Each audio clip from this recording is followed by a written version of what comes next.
I'm not going to sit up here and say I'm a prophet. I'm not going to sit up here and say I told you so. I'm not going to sit up here and rat and rave. But I've always believed and still do believe, that we were close, and I do believe that, it only takes one. This NFL season is very fickle already in 2020, and I just know in the regular NFL season that it always has been said that the league changes every 2 weeks. So, no matter how good you feel about your team, no matter how bad you feel about your team, it'll be a different story every 2 weeks. Coach said it best. We are a good enough team to be better than what our record kind of displays. A lot of positivity coming out of Cam Newton this season. I like it. Brian Westbrook joins us now. Brian, good morning. I'm going to start with you. Is this 4-5 Patriots team a playoff caliber team? Jenna, good morning. Absolutely not. They are not a playoff caliber team. I think they're an average football team. And with average football teams, a lot of things have to play into their favor. Almost everything has to play into their favor because the margin of error is so small. Just think about the Ravens game. First of all, the weather. That monsoon certainly hurt the Ravens. Ball handling was an issue for Lamar Jackson in the backfield. Catching the football because it was wet was an issue for the receivers. So the weather played into the Patriots' hand because they wanted to run the football, and they were able to do that successfully. The other thing that played into their hand were injuries. Calais Campbell was out. L.J. Fort, the linebacker, was out, as well as Jimmy Smith. Three of the guys that are the core of their defense were out. They were able to run the ball up and down the field against the Ravens all game long. And then the turnovers. The biggest issue for the Patriots all season long has been turnovers. When they lose football games, they turn the ball over multiple times.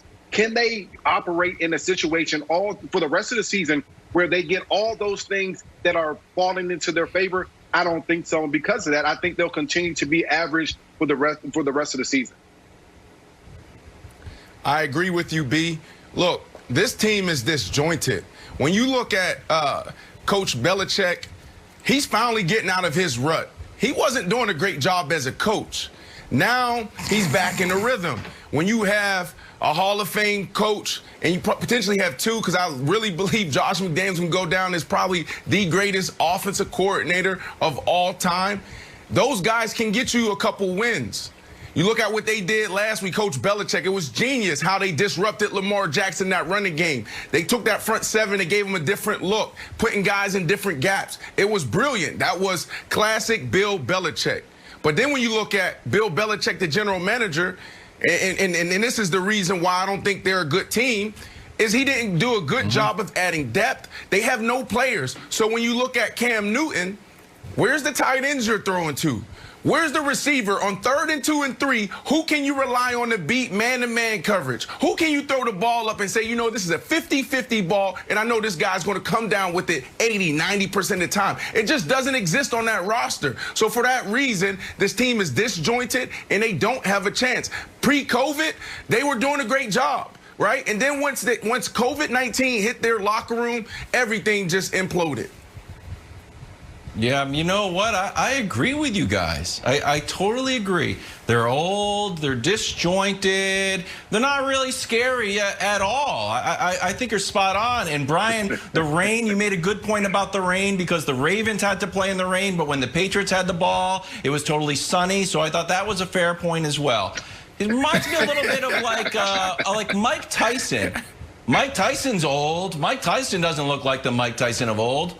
He's a below-average fighter, probably. Does anybody want to fight him? Would you feel good about, hey, it's Tyson Fury versus Mike Tyson? Do you think Tyson? Or would you be a little bit scared? Would you be a little bit nervous? You're like, ooh, I know he's supposed to be old. I know he's supposed to be washed. But it feels like this team has still got a little something. Maybe because they're the third best rushing offense, running for 160 yards. Or I don't know, maybe because J.C. Jackson's got 5 games with an interception. And Brian, to your point, this one's not sarcastic. You are right that we used to turn the ball over. We turned the ball over like 20% of our plays would end in a turnover. Possessions. Sorry. I get so excited talking about the Patriots. 20% of the possessions would end in turnover. Last 2 games, 0 turnovers. And here's the other good thing that no one's talking about. Patriots are on pace to be penalized the least of any team ever. Ever. So I think Belichick recognizes what you said, Brian. Like, we can't make any mistakes. We're not as deep with talent as we used to be. But, Nick, I still think we're very Tyson-esque. We look old and washed and not that good, but also have a good chance of knocking you out. So I think that is right, which is why the Patriots can play spoiler. But it doesn't mean they can make the playoffs. I do think they are, right now, more dangerous than most 4 and 5 teams, and I think they're more dangerous than some 5 and even maybe 1 or 2 6-win teams in the league. I do believe that, but I think right now it's a race against the clock record-wise, and it's not in their favor. Everyone's going to point to the Seattle 1-yard loss and the loss to Buffalo when Cam fumbled. Those aren't the losses they should be looking at. It's the game against Denver. That's the game that at the end of the year, if the Patriots finish 1 game out of the postseason, you're going to say, really? Drew Lock in a game where he had a passer rating of 40 and threw 2 picks? We couldn't muster 20 points to beat Denver. So I do think the Patriots are a dangerous team right now. And I think that win against the Ravens made the players in that locker room believe they can beat anybody. And you guys know I don't believe in Buffalo. But all of a sudden, that stretch where they go Cardinals, Chargers, Rams is a hell of a lot harder than I thought it was going to be at the beginning of the year. And for that reason, Brian, I just think it's going to be hard for them to get to the 10 wins they're going to need to make the playoffs and win that division.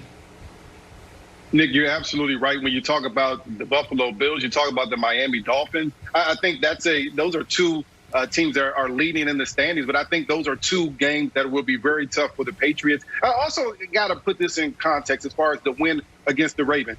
The Ravens are a team it's kind of weird. They're not the same defensive team that they were last year. No. Offensively, they're not the same offensive team. And so as the Patriots get credit for winning that game and winning 2 in a row, one of those games were against the Jets and beating the Ravens, I'm not sure that you should get the same amount of credit as when you're thinking of the Ravens team of the past, because they're a different team at this point than they were last year. The other thing is this, and you mentioned it, Nick, they got the Cardinals, Rams, Miami, and the Bills left on their schedule.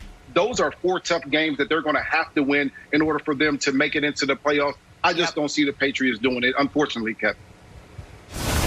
Well, you mentioned Miami, one of the games on that list. Miami's tough. Let's play a little draw in a blank. They're tough because Tua Tagovailoa is off to a perfect 3-0 start down there.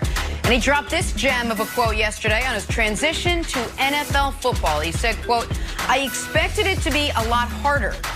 Not that it's not hard." So, Brian,